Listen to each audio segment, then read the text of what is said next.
नमस्कार सभी विद्यार्थियों का एक बार फिर से एग्री कोचिंग बाय विकास सर परिवार में स्वागत करता हूं।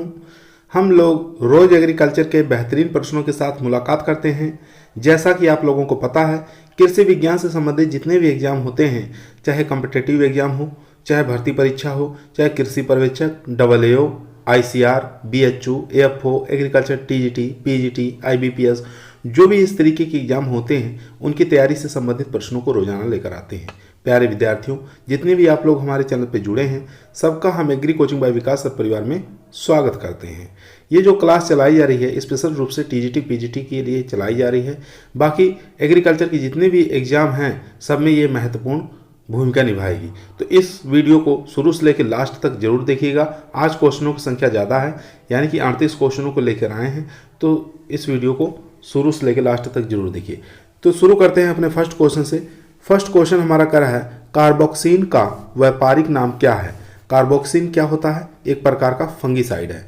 तो इसका व्यापारिक नाम यहाँ पर पूछा है, क्या होता है? तो व्यापारिक नाम देख लेते हैं, सोरेसन, प्लेटावेक्स, वीटावेक्स या थायरम।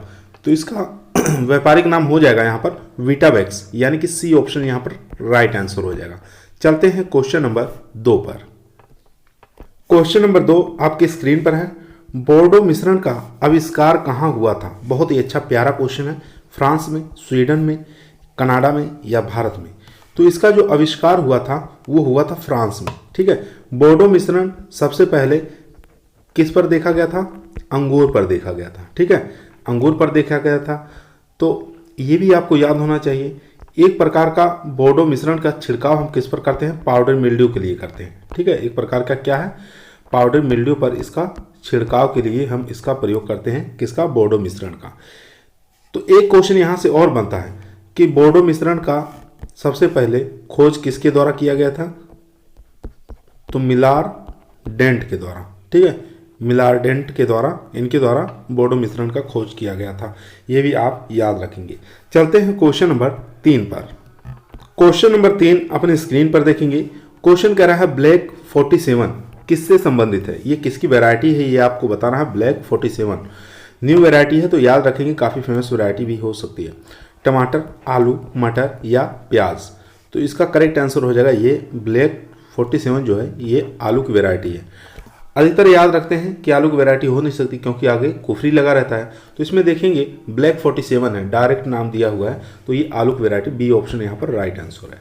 चलते हैं क्वेश्चन नंबर 4 पर। क्वेश्चन नंबर देखेंगे 4 जेनेटिक्स से संबंधित है। समय के साथ क्लोनल की शक्ति और उत्पादकता में कमी आ जाती है, यह घटना क्या कहलाती है? हाइब्रिड ब्रेकडाउन कहलाती है, हाइब्रिड विगर कहलाती है, या क्लोनल अधपतन कहलाती है, या क्लोनल बांझपन कहलाती है? तो इसका करेक्ट आंसर हो जाएगा यहाँ पर क्लोनल अधपतन कहलाता है। सी ऑप्शन यहाँ पर राइट आंसर हो जाएगा। ठीक है, सी ऑप्शन यहाँ पर राइट आंसर हो जाएगा। काफ़ी फेमस क्वेश्चन है, बहुत बार एग्जामों में आ चुका है। ठीक है, बहुत बार एग्जामों में आ चुका है, तो इसलिए आप इसको ध्यानपूर्वक पढ़ के जाएंगे। चलते हैं क्वेश्चन नंबर 5 पर। क्वेश्चन नंबर 5 देखेंगे, बायोलॉजी का क्वेश्चन है। क्रॉसिंग ओवर किस अवस्था के दौरान होता है? डिप्लोटीन, जाइगोटीन, लेप्टोटीन या पेकाइटीन? तो क्रॉसिंग ओवर किस अवस्था के दौरान होता है? तो इसका करेक्ट आंसर हो जाएगा यहाँ पर डी ऑप्शन। ठीक है, पेकाइटीन, डी ऑप्शन राइट है। चलते हैं क्वेश्चन नंबर 6 पर। क्वेश्चन नंबर देखेंगे 6, ऐसे बीज जिनका उपयोग दूसरी पीढ़ी में नहीं किया जा सकता है, क्या कौन से बीज कहलाते हैं? सिंथेटिक बीज, मिश्रित बीज, संकर बीज या अधिक उपज देने वाले बीज? तो इसका करेक्ट आंसर हो जाएगा संकर बीज। संकर बीज जो होते हैं ऐसे बीज होते हैं जिनका उपयोग हम दूसरी पीढ़ी में नहीं कर सकते हैं, तो सी ऑप्शन यहाँ पर राइट आंसर है। चलते हैं क्वेश्चन नंबर 7 पर। क्वेश्चन नंबर देखेंगे, बहुत ही बेहतरीन क्वेश्चन है। क्वेश्चन कह रहा है सूची 1 को सूची 2 के साथ सुमेलित करना है। सूची 1 के अंदर मृदा नमी वर्गीकरण दिया हुआ है और सूची 2 के अंदर पीएफ वैल्यू दिया हुआ है। तो आपको बताना है किस मृदा नमी का कितना पीएफ वैल्यू होता है। तो यहाँ देखेंगे गुरुत्वाकर्षण जल का पीएफ वैल्यू कितना होता है? तो इसका पीएफ वैल्यू होता है 2.54 से कम होता है, यानी फर्स्ट ऑप्शन के साथ चला जाएगा। उसके बाद देखेंगे क्षेत्र धारण क्षमता, इसका पीएफ वैल्यू कितना होता है? तो इसका पीएफ वैल्यू होता है 2.54 ठीक है, तो ये थर्ड ऑप्शन के साथ चला जाएगा। उसके बाद याद रखेंगे केशिका जल। केशिका जल जो होता है इसका पीएफ वैल्यू कितना होता है, तो याद रखेंगे 2.54 से लेकर 4.50 होता है। उसके बाद मुरझान बिंदु का पीएफ वैल्यू जो होता है 4.20 होता है। तो इस प्रकार से हम मिलाप कर लेंगे। काफ़ी अच्छा क्वेश्चन है जो कि बहुत बार एग्जामों में आया है। ठीक है, चलते हैं क्वेश्चन नंबर नेक्स्ट पर। क्वेश्चन नंबर देखेंगे 8 नंबर क्वेश्चन कह रहा है निम्नलिखित में से कौन सी बीज पित्त सूत्रकृमि है, यानी कि सीड गॉल नेमाटोड्स। ठीक है तो इसमें से बताना है कौन सा बीज हो सकता है। बाल्समोफिला, टेट्रिस, ट्राइकोडोरस या एफ्लेज कोइडस। तो इसका करेक्ट आंसर हो जाएगा टेट्रिस जो होता है ये किस प्रकार का बीज होता है, ये सीड गॉल नेमाटोड्स बीज होता है। बी ऑप्शन यहाँ पर राइट आंसर हो जाएगा। चलते हैं क्वेश्चन नंबर 9 पर। क्वेश्चन नंबर 9 देखेंगे निम्नलिखित में से कौन सा संपर्क कवकनाशी है, कैप्टान, बेनालेट या प्लेटावैक्स या कार्बेंडाजिम। तो यहाँ पर पूछा है संपर्क कवकनाशी कौन सा है, तो इसका करेक्ट आंसर हो जाएगा कैप्टान जो होता है ये संपर्क कवकनाशी होता है। ए ऑप्शन यहाँ पर राइट है। चलते हैं क्वेश्चन नंबर 10 पर।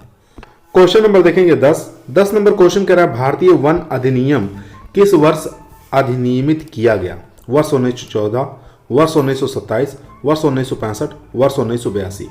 तो इसका करेक्ट आंसर हो जाएगा मेरे दोस्त, यानी वर्ष 1927 में भारतीय वन अधिनियम अधिनियमित किया गया। ठीक है, बी ऑप्शन यहाँ पर राइट आंसर हो जाएगा। चलते हैं क्वेश्चन नंबर 11 पर। दोस्तों यदि आप लोगों को एग्रीकल्चर के किसी भी एग्जाम में सिलेक्शन लेना है तो ईमानदारी के साथ चैनल को जरूर सब्सक्राइब करें। यह आप लोगों का परिवार है जो कि सरकारी नौकरी की तरफ ले जाएगा। हर एग्जामों में यही क्वेश्चन एग्रीकल्चर के पूछे जाते हैं, तो कोई भी कॉम्पिटेटिव एग्जाम का तैयारी कर रहे हैं तो इस क्वेश्चनों को जरूर आप लोग पढ़ के जाइए। क्वेश्चन नंबर 11 आपके स्क्रीन पर है। रतन जोत के बीजों में तेल की मात्रा कितने प्रतिशत पाई जाती है, 15 से 20, 20 से 25, 25 से 30 या 35 से 40। तो यहाँ बता दें रतन जोत को एक अन्य नाम से भी जाना जाता है जिसको हम वाइल्ड प्लांट के नाम से भी इसको जानते हैं। ठीक है, इसका प्रयोग हम बायो डीजल के रूप में प्रयोग करते हैं। ठीक है, बायोडीजल के रूप में प्रयोग करते हैं। इसका रतन जोत का जो होता है इसका प्रयोग हम क्या लेते हैं, सीड का प्रयोग लेते हैं। ये भी क्वेश्चन बहुत बार आया हुआ है, तो सीड का प्रयोग रतन जोत का हम करते हैं, ये आप याद रखेंगे। तो यहाँ पर देखिए पूछा है इसमें तेल की मात्रा, तो तेल की मात्रा जो होती है इसके अंदर वो 35 से 40%, यानी डी ऑप्शन यहाँ पर राइट आंसर हो जाएगा। 15 से 20% की बात करें तो ये कपास के अंदर देख सकते हैं तेल की मात्रा। 20 से लेकर 25% की बात करें तो ये सोयाबीन के अंदर तेल की मात्रा होती है। चलते हैं क्वेश्चन नंबर 12 पर। क्वेश्चन नंबर देखेंगे 12 नंबर क्वेश्चन कह रहा है सूची 1 को सूची 2 के साथ सुमेलित करना है। सूची 1 के अंदर कुछ फसलों के नाम दिए हुए हैं और सूची 2 के अंदर क्षेत्रफल भारत में उनका कितना है ये आपको बताना है। तो देखते हैं ज्वार का क्षेत्रफल आपको बताना है कितना है। तो ज्वार का क्षेत्रफल हो जाएगा पूरे भारत के अंदर 4.24 मिलियन हेक्टेयर, फर्स्ट ऑप्शन के साथ चला जाएगा। मसूर का क्षेत्रफल आपको बताना है, तो मसूर का क्षेत्रफल होता है 1.45 मिलियन हेक्टेयर, यानी फोर्थ ऑप्शन के साथ चला जाएगा।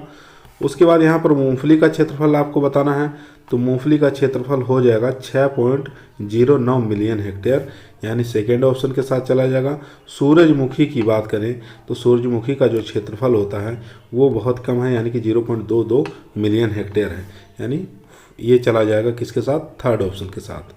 इस प्रकार से आप मिलान कर लेंगे। चलते हैं क्वेश्चन नंबर 13 पर। क्वेश्चन नंबर देखेंगे 13, बहुत ही बेहतरीन क्वेश्चन है। क्वेश्चन कह रहा है निम्नलिखित में से कौन से भिंडी के पित्त सीरा मोजे का वाहक है। वाहक किसमें पूछा है, तो कौन सा कीट हो सकता है जो फैलाने का काम करता है, प्रसार का काम करता है।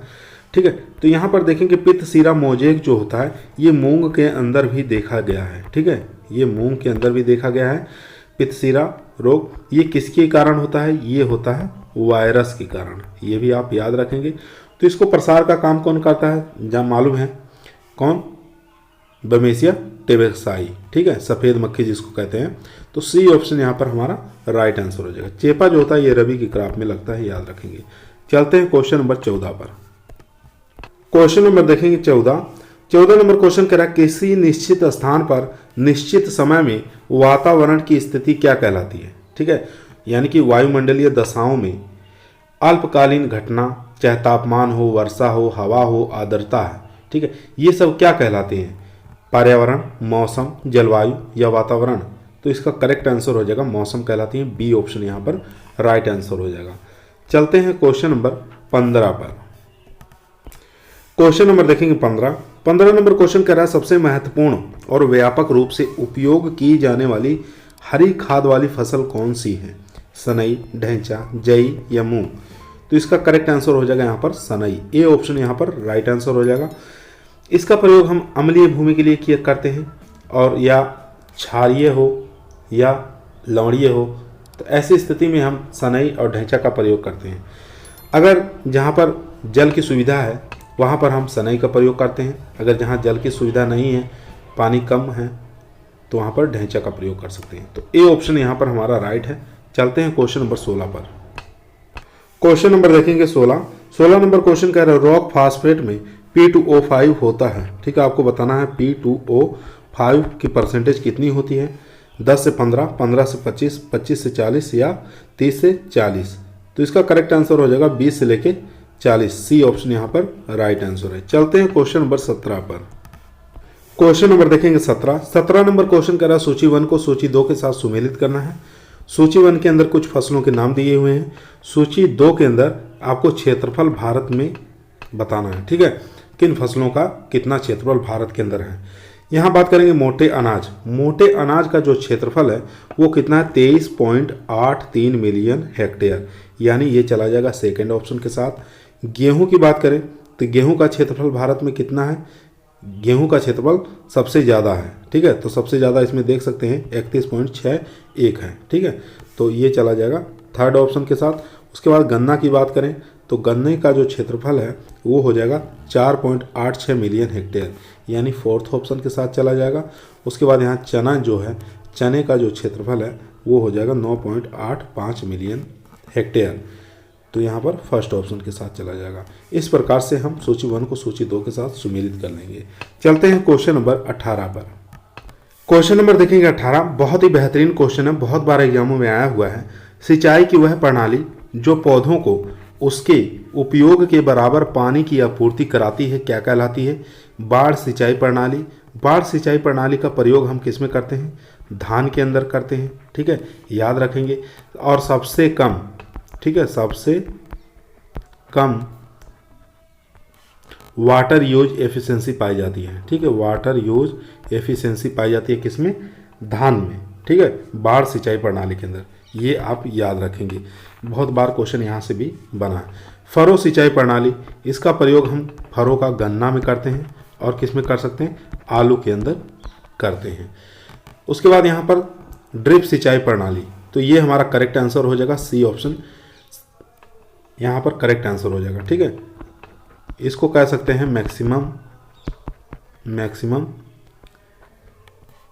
Water use efficiency. ठीक है, सबसे ज़्यादा ड्रिप सिंचाई प्रणाली में ही इसमें उपयोग किया जाता है। तो सी ऑप्शन यहाँ पर राइट आंसर हो जाएगा।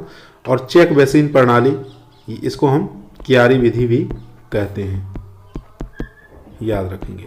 चलते हैं क्वेश्चन नंबर 19 पर।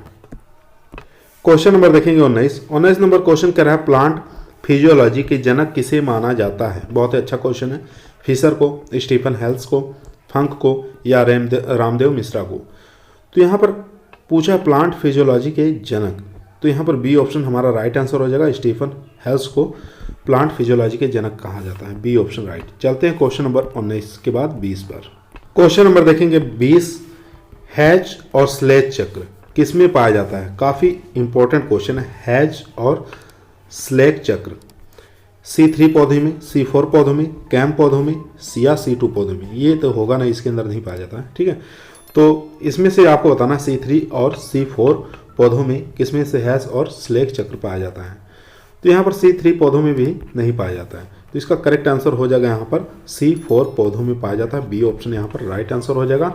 C4 पौधों के अंतर्गत कौन कौन से आती हैं? गन्ना, मक्का, ठीक है, उसके बाद ज्वार, बाजरा, और चौलाई,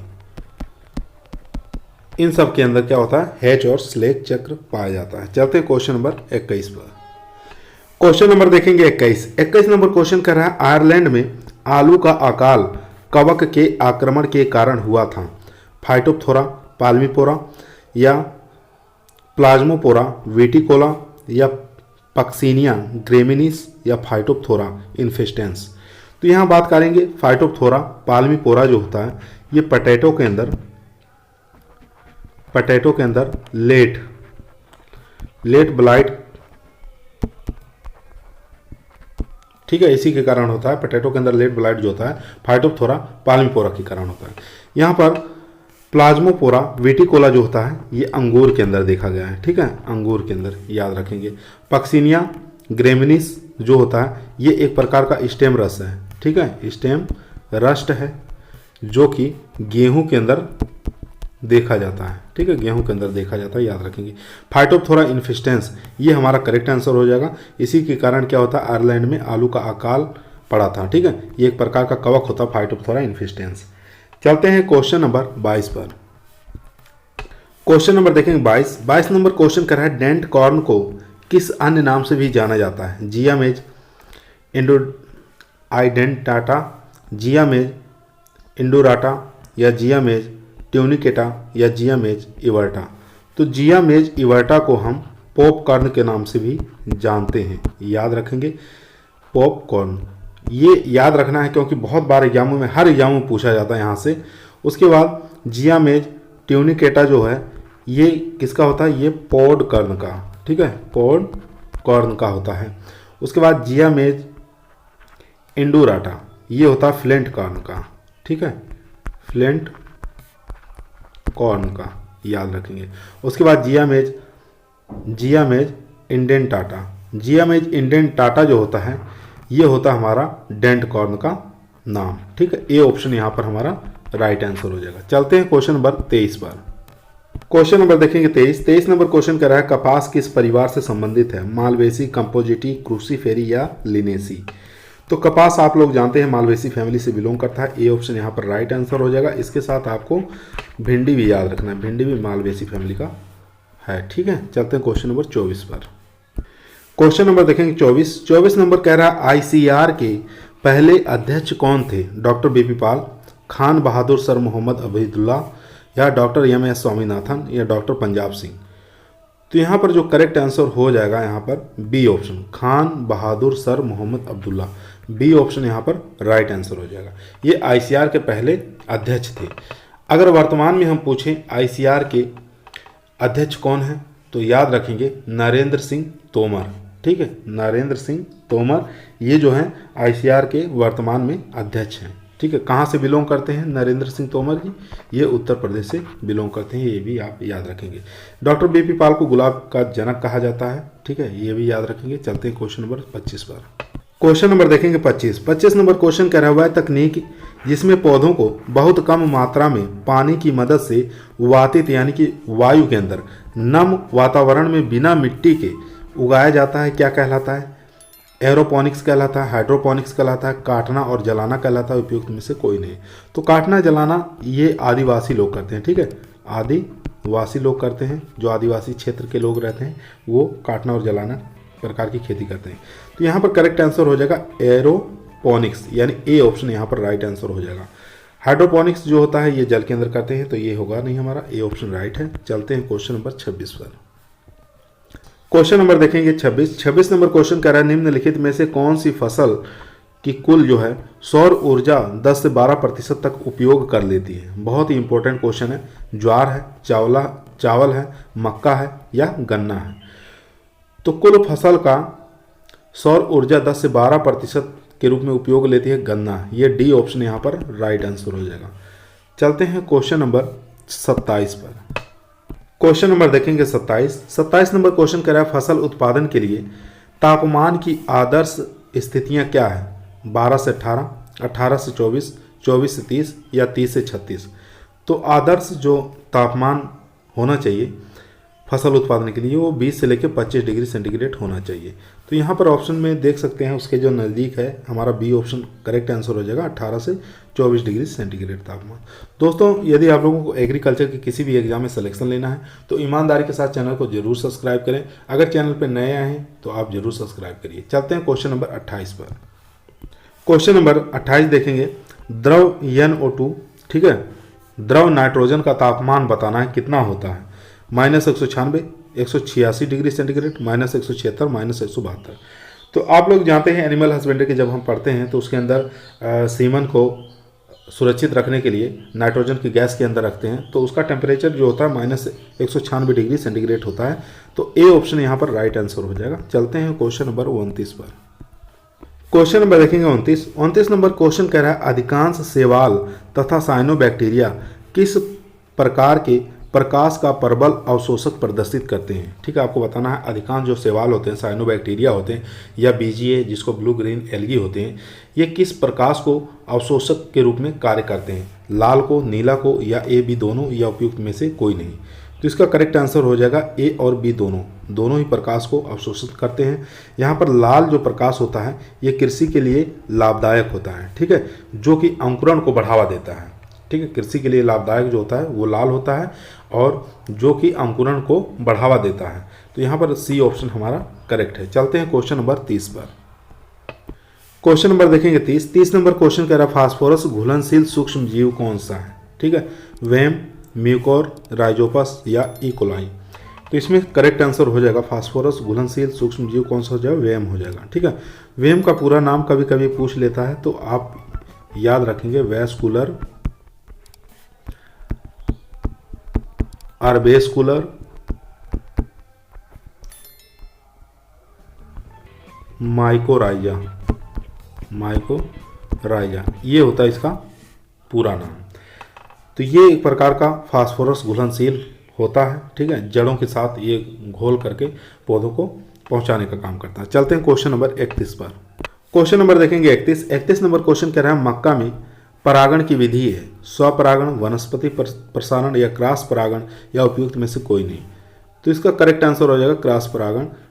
यहाँ पर सी ऑप्शन राइट है। चलते हैं क्वेश्चन नंबर 32 पर। क्वेश्चन नंबर देखेंगे 32, मांसल बीज अनुकूल परिस्थितियों में तत्काल अंकुरित हो जाते हैं। कौन कौन से होते हैं, जेंथियम, पाइसम सेटाइवम, जियामेज या बी और सी दोनों। तो यहाँ पर करेक्ट आंसर हो जाएगा यानी कि पाइसम सेटाइवम और जियामेज, इनको अगर अनुकूल परिस्थिति मिल जाए तो जल्दी से ये अंकुरित हो जाते हैं। तो इसलिए हमारा डी ऑप्शन यहाँ पर राइट आंसर हो जाएगा। चलते हैं क्वेश्चन नंबर 33 पर। क्वेश्चन नंबर देखेंगे 33 नंबर क्वेश्चन कह रहा है, निम्नलिखित में से कौन सा युग्म सुमेलित नहीं है। याद रखेंगे, सुमेलित नहीं पूछा है। एक तरफ परीक्षण भार दिया है, एक तरफ फसल परीक्षण दिया हुआ है, दूसरी तरफ उस फसल का भार कितना होता है। ठीक है, परीक्षण भार दिया हुआ है। तो बाजरा का बताना है कितना होता है, गेहूं का, मूंग का और सूरजमुखी का।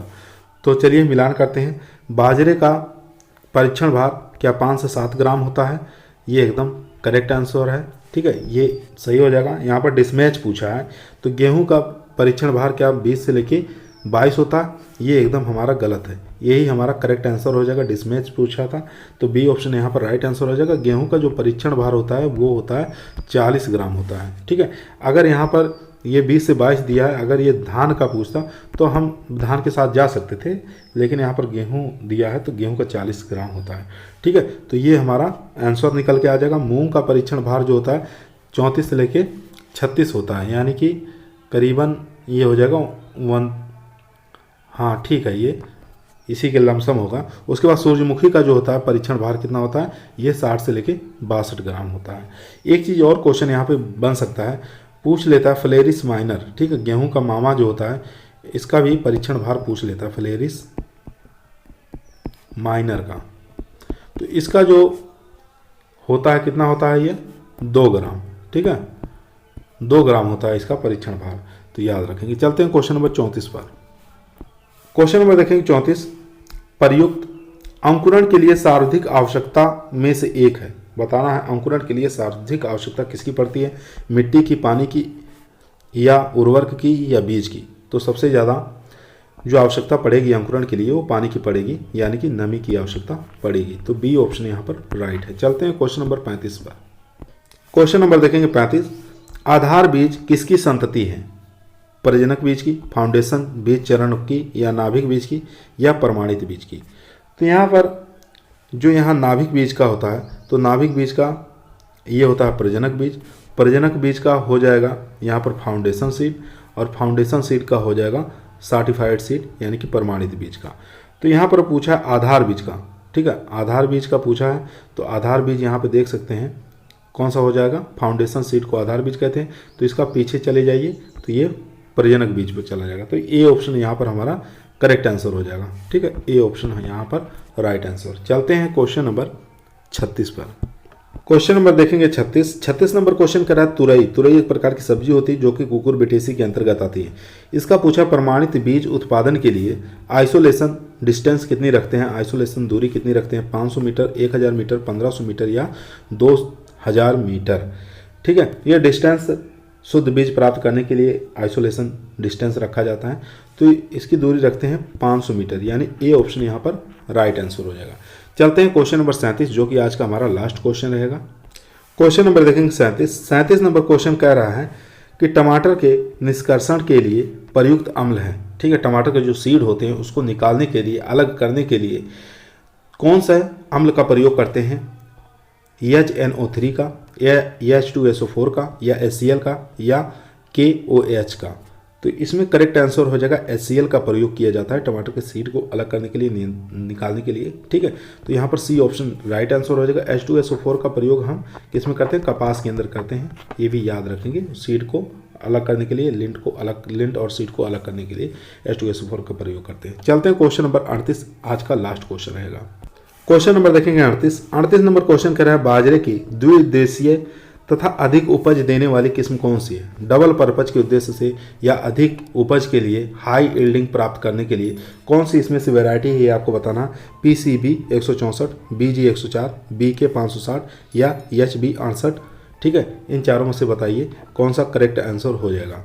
तो इसका करेक्ट आंसर हो जाएगा यहाँ पर PCB 164। ये बाजरे की द्विउद्देशीय यानी कि चारे के लिए भी है, सीड प्रोडक्शन के लिए, दोनों के लिए है और अधिक उपज देने वाली भी वैरायटी है। तो ए ऑप्शन यहाँ पर हमारा राइट आंसर हो जाएगा। आज की वीडियो यहीं समाप्त हुई। आज का समय हमारे लिए इतना ही था। कल फिर नए क्वेश्चनों के साथ और नए क्वेश्चन लेके आएंगे, एक से एक क्वेश्चनों को लेके आएंगे। कल फिर मुलाकात करते हैं। अगर आप लोगों को वीडियो अच्छी लगी हो तो लाइक करिएगा, दोस्तों में शेयर करिएगा और सब्सक्राइब करना ना भूलिएगा। तब तक सभी लोगों को धन्यवाद।